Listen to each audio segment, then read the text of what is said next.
Apple yesterday announced the new iPhone 13 lineup and also a new surprise iPad mini with a lot of new cellular capabilities.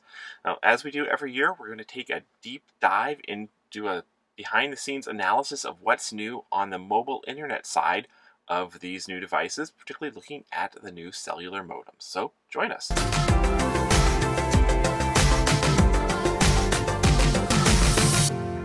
Hi, I'm Chris with the Mobile Internet Resource Center, here to give you an update on the new iPhone 13. Now, here at the Mobile Internet Resource Center, we normally don't pay particular attention to phone models because there's so many of them and they vary so much. Particularly, the same model might be different by carrier to carrier to carrier. But, well, there's one exception to that. The iPhone, when it comes out every year, is usually the same across all carriers, and it kind of sets what defines what is the technology mainstream for connectivity for the next year for all the devices, all the carriers. It kind of sets the baseline, being the most popular phone in the world and in the country. So we tend to do a deep dive into what's new on the mobile internet side every time a new iPhone comes out. So what's up with the iPhone 13? Well, for starters, it looks very similar to an iPhone 12 like we have here. There's, just like last year, there's four sizes. There's the iPhone 13 mini, the iPhone 13, the iPhone 13 Pro, and then the bigger iPhone 13 Pro Max. On the connectivity front, they are all the same. They have the same cellular modem, the same capabilities, the same everything on the connectivity side. The main differences between them is size, and then the Pros have more advanced 3-lens cameras and other things. We're not going to talk about any of that here because, well, we're focused on mobile internet. So what is new on the mobile internet front? Well, primarily it is a new modem chipset. And while we won't know 100% until the teardowns happen when the phones first ship next week, there's almost certainty that Apple will be using the Qualcomm X60 modem in the iPhone 13, a major improvement in some behind-the-scenes ways over the X55 that was in the iPhone 12, the first 5G iPhones. So what's new? What's new on the spec side of things here? Well, first off, it's the basic things. They've added a few more 5G bands. So the bands that are different between the 12 and the 13, there's a lot of them out there, but the bands that are new and different on the 5G side, the iPhone 13 will support bands N29 and N30. These are two bands that AT&T has used on 4G and potentially will want to transition to 5G in the future. All the phones support them on 4G now. Only the iPhone 13 will support those bands being transitioned to be used for 5G in the future. We expect AT&T will probably be eager to move those bands to give more dedicated spectrum to 5G in the years ahead, and this is just a pretty good hint that they're going to do that. We also know that Dish Network will be using band 29 for their upcoming Project Genesis 5G network that will probably be launching early next year, so something interesting there. Another new band that the iPhone 13 supports for the new 5G band is band N48. Now this is CBRS band, and the CBRS spectrum allows for very flexible use, so you can actually have private LTE networks, private 5G networks, and the iPhone 12 supported 4G on that band. Now the iPhone 13 supports both 4G and 5G on the CBRS spectrum. Nice addition there. And then one other band addition on 5G is band N258. This is another chunk of mmWave spectrum that has not been deployed anywhere, but eventually both AT&T and T-Mobile will be using band 258 for short range, super high speed networking in probably some core urban areas. But none of those band changes are super significant. There's also two additional 4G bands that were added to the iPhone 13 that are basically for use in Japan on transitioning a 2G network to 4G. Not particularly important, not interesting to most people. So just a few new additional bands, nothing super exciting. So what is exciting is what the X60 modem can do with those bands. And we've done some videos and blog posts talking about 5G carrier aggregation in the past and just how there's all the 5G modems up until 2021 had limitations. They can do 5G, but they couldn't necessarily combine different chunks of 5G spectrum together in the most optimal ways. And the X60 is the first modem that actually can combine, for example, millimeter wave, which is super short range, with 5G on mid-band or low-band frequencies that are longer range. So that way you can have the millimeter wave, broadcasting to you super, super fast, but the signal from you back to the tower at millimeter wave might be too weak for the tower to hear you. By combining millimeter wave with a low band spectrum, the tower can still hear you, you're still getting the super fast 5G, and that means you can get that super fast speeds over a longer range. Another example of where the X60 can do something that will actually be really practical even right now is, for example, T-Mobile's mid-band band 41, band N41 is their fast kind of wide coverage 5G, but their band N71 is their super long range but slower 5G. Right now, X55 modems cannot combine those two bands together, which means if you're out of range of the N41 tower being able to hear you, you can no longer get the advantage of the speeds, even though if you could still hear the tower.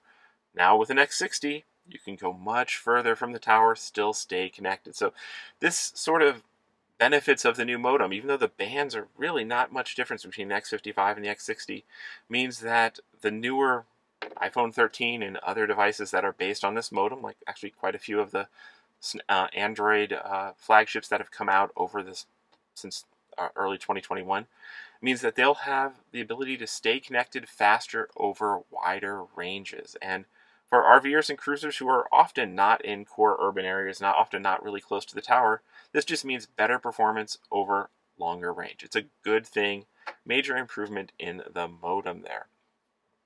Now, there's a few other interesting things of note taking a look at the tech specs of the iPhone 13, and that's kind of on the front of what's missing. Now, looking over potential 5G cellular bands that could have been in here and are not included on the official tech specs, there's a few interesting omissions. First off, we've got bands N70 and bands N26.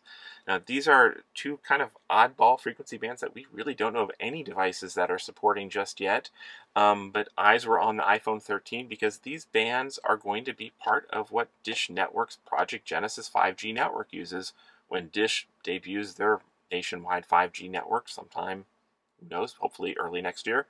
But the iPhone 13, at least seems, is leaving out that compatibility. So we don't know how big of a hole that will be because Dish will be using a whole lot of different bands, but we do know that clearly the iPhone 13 is not going all in on supporting Dish. Another band that is missing is band N13. Band 13 on the 4G side is the foundation of Verizon's longest range LTE network and is basically what Verizon built its entire LTE network on top of. And over time, Verizon's going to want to take advantage of that range and capability to do 5G as well. They'll transition either part of that spectrum or eventually all of that spectrum to be layered with 5G, maybe 4G, 5G hybrid.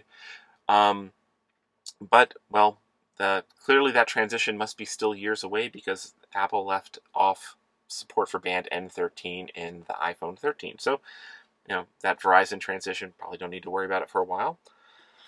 Another band that we're expecting to start seeing itself show up in about this generation is band N46. This is the band that lets cellular device use spare 5 gigahertz Wi-Fi spectrum for extra capacity.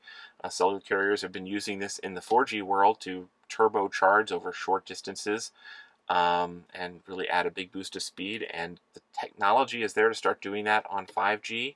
Apple left that out of the iPhone 13. That'll probably be something that comes in the iPhone 14 once that technology is a bit more mature. And then there's finally one other thing that a lot of rumor mills were going crazy about over the last few weeks, speculating that the iPhone 13 would have band N53 and or some sort of magical satellite uplink using spectrum from Globalstar. The rumors were saying that the iPhone 13 might be able to make satellite voice phone calls, maybe do satellite text messaging, and rumors clarified that it'd probably be only emergency-only text messaging to select groups of people or to 911 via satellite. That will work anywhere in the world, regardless of cell phone coverage. Those rumors at the moment seem to have been completely false. Potentially, it was just something to, the rumors leaked, and Global Star stock, who owned that spectrum, shot up like this. Specs of the iPhone came out, no mention of satellite, no mention of band N53, which Global Star uses and potentially could be used for some sort of satellite uplink, or maybe not. It's all very crazy rumor mill stuff. But anyway, none of that was in the iPhone 13 announcements. It's not there in the tech specs. And if there's any satellite features hidden, lurking below the scenes, well, maybe they'll come out when people start dissecting and tearing down and looking at the actual antennas. But false rumors right now, and, nothing to be too excited about. Now, one other thing that was missing that is, some people were hoping would be in the iPhone 13 on the connectivity front is support for Wi-Fi 6E. Now, the iPhones have supported Wi-Fi 6 since the iPhone 11. That's the 802.11ax. The really fast, really powerful, really capable, latest generation of Wi-Fi. But Wi-Fi 6E is an extension of that Wi-Fi standard to use a whole lot of extra spectrum, the 6 gigahertz spectrum. So it's basically, you can think of it as extended, Wi-Fi 6E extended across more spectrum. It really kind of paves the way for Wi-Fi to, a long future for Wi-Fi networks to be faster, more capable, able to handle a lot more devices. The standard's been out for year and a half now, but we're just now reaching the point where a few high-end home residential routers are supporting Wi-Fi 6E. Very, very few high-end Android devices just started to ship with that support over the past year. It is still just peaking out as far as technology. There's some thought that maybe Apple would jump on Wi-Fi 6E this year. Nope, looks like that's going to be next year, so no next generation Wi-Fi just yet. Now, speaking of omissions, this is one that some people will be frustrated about, and is one thing, if you're shopping for an iPhone 13, is very key to keep in mind, and that is there's multiple versions of it. In the United States, there's just one, but internationally, there are a lot of other iPhone 13 models that are being released. In particular, in North America, there's a different version that is for Canada, Mexico, and also Japan, one version for that. And then there's a kind of rest of the world mega international version, and then there's specific versions for China and Russia and a few other like localized tweaked versions and stuff. But if you're in Canada, the version you buy in Canada is almost identical to the version you can get in the USA, but it is missing one key critical component, and that is support for mmWave 5G. So all the super high frequency, super fast 5G bands, they require special antennas. Not just the modem chip, they require special, very expensive antenna modules to receive a signal at that super high frequencies.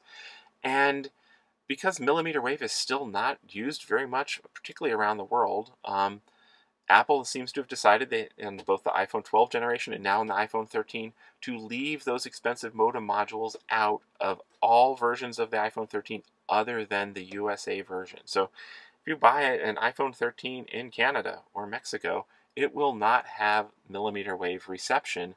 And if you want to be able to travel into the US and take advantage of that, you will be missing out. And this will also affect your resale value, because eventually mmWave will be rolling out to more and more places, more and more countries, and whatnot. And, leaving it out, you're missing out entirely.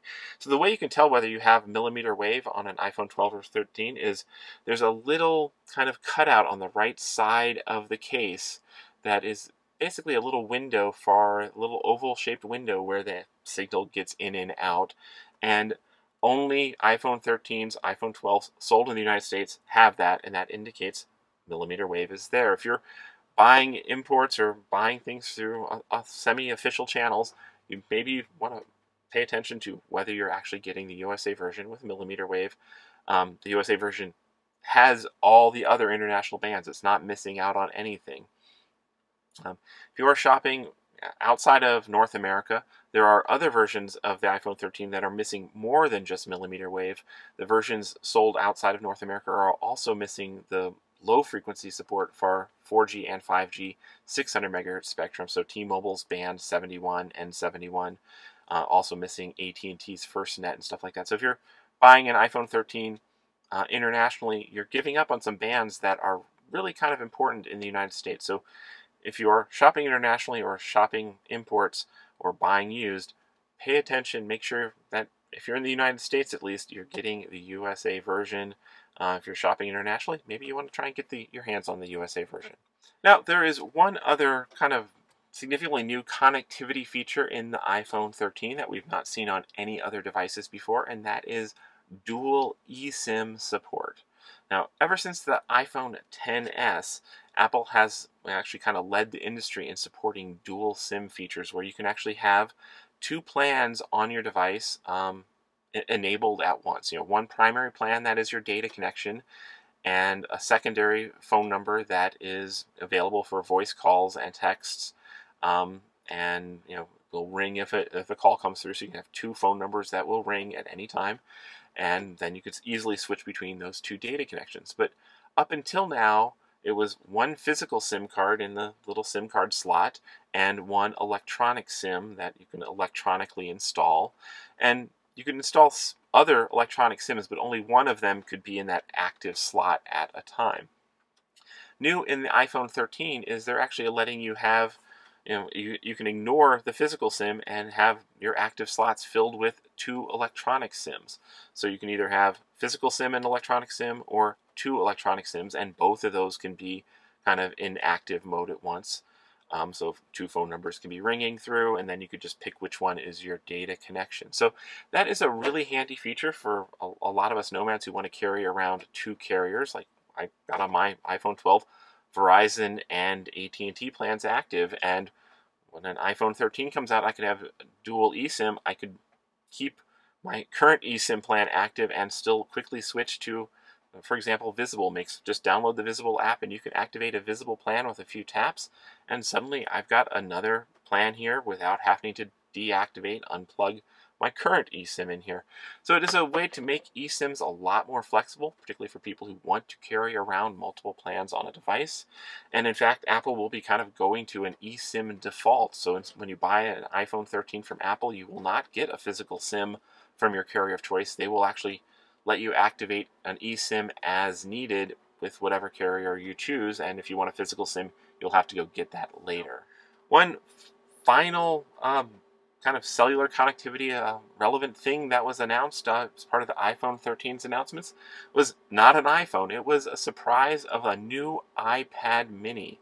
The new 6th generation iPad mini seems to be basically an iPhone 13 in iPad mini form. It's got the same A15 CPU, but it has actually quite a few of the features, the Apple Pencil support and other things from the iPad Pro.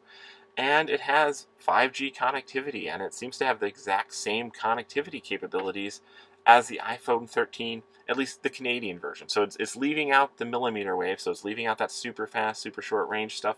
But other than that, it has all the 5G capabilities, and it seems to be, for anybody who is looking for a 5G mobile tablet, seems to be a really, really great new option, because up until now, Apple's 5G tablets were only the super expensive iPad Pro. So they've got now a more mainstream 5G tablet option with some really compelling features and very, very future-proof. They'll probably keep this in the product lineup for several years, so now's a good time to jump on the iPad mini.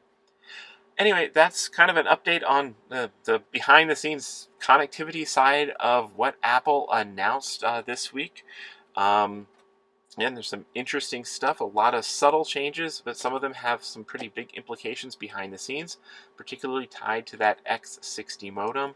Again, nobody outside of Apple has actually touched or tested one of these devices just yet. So, before you jump in, you can either pre-order now or later this week, or wait for the actual hands-on reviews and teardowns to come out to see if there's any gotchas. But probably is going to be some worthwhile future-proof 5G technology that is going to have some staying power and might be worth investing in if Apple and connectivity are part of your connectivity arsenal.